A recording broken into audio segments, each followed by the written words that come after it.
dalam kepemimpinan Nabi Muhammad SAW.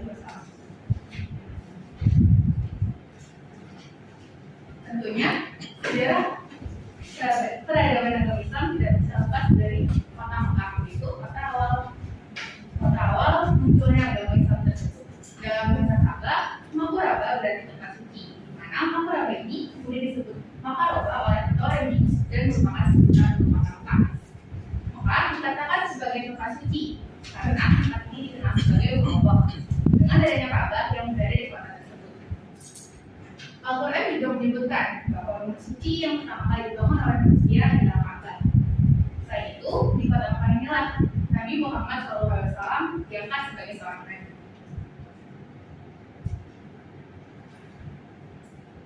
Dapat kita tahu, kota Mekah juga digambarkan dalam Al-Quran sebagai lembah tidak bisa ditanami atau wadin goyim zizar'ain, di mana kota Mekah yang tidak bisa ditanami ini dapat menjadi kota yang maju dibandingkan kota lain karena adanya peziarah yang datang ke kota Mekah dan menjadikan kota Mekah sebagai titik jalur perdagangan dari selatan hingga utara.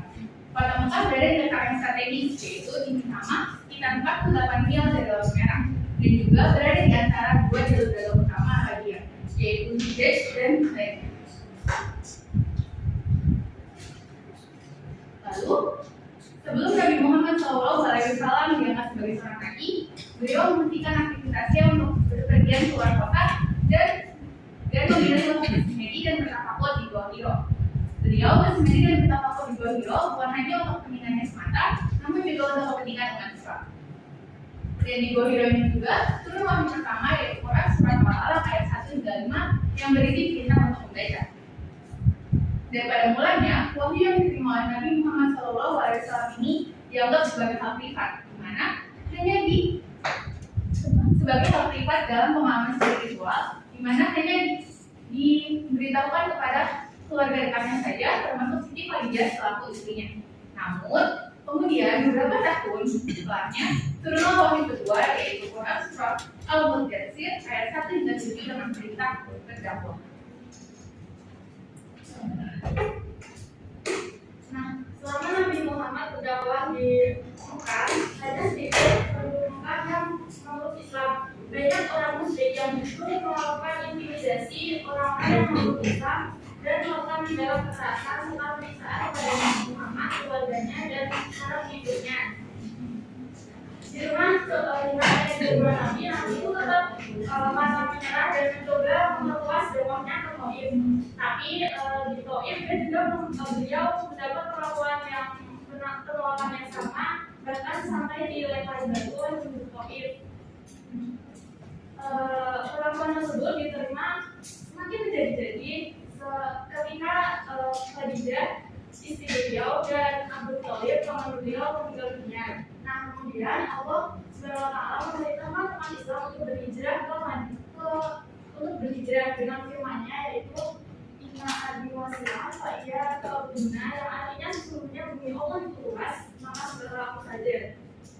Nabi Muhammad kemudian memilih Madinah atau yang sebelumnya bernama Yatsrib sebagai tempat umat Islam berhijrah dari Mekah. Kehadiran umat Islam disambut hangat oleh masyarakat Madinah. Bahkan Nabi Muhammad tidak hanya diangkat sebagai kepala agama, tetapi juga sebagai kepala negara, walau beliau tidak pernah menyebutnya sebagai penguasa politik.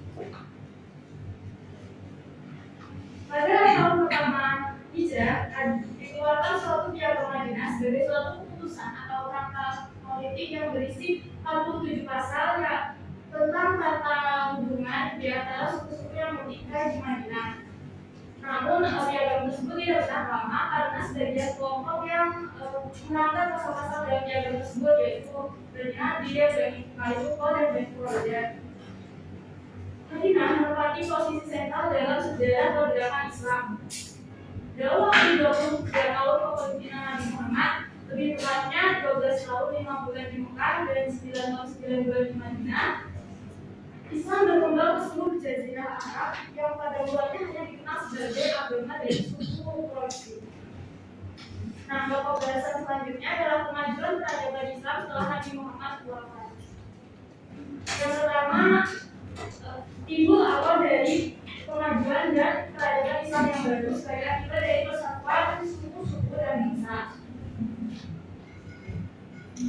Berikut memberikan beberapa hal yang menunjukkan kemajuan peradaban Islam berasal dari Umayyad dan dari Abbasiyah. Pertama dari Umayyad dengan dikelola Damaskus. Pada masa kepemimpinannya Khalifah Abdul Malik Muhammad, bahasa administrasi negara diubah dari bahasa Yunani dan Romawi menjadi bahasa Arab. Mata uang Bizantium dan Persia diubah menjadi mata uang yang jelas sendiri oleh dari Umayyad, dan itu bernuansa Islam. Adanya layanan pos yang menggunakan kubah dari Damaskus, berbagai monumen sejarah dibangun dan ada yang sudah berkumandang 5 kali sehari. Kemajuan peradaban Islam ini terus berlanjut pada dinasti Abbasiyah. Di dinasti Abbasiyah ini Baghdad sebagai ibu kotanya dalam kurun waktu yang sangat panjang. Khalifah Al-Mahdi berhasil memajukan perekonomian keluarganya dengan membangun irigasi perairan sehingga negara bisa swasembada pangan dan meningkatkan bidang pertambangan. Lalu pada masa kepemimpinan Khalifah Al-Mahdi, beliau berhasil membangun kota Basra menjadi pelabuhan penting dengan kapal-kapal yang berlayar dari timur udara ke Mesir, sehingga memberikan dampak yang luar biasa bagi perekonomian masyarakatnya. Selanjutnya ada kepemimpinan Khalifah Harun al-Rashid.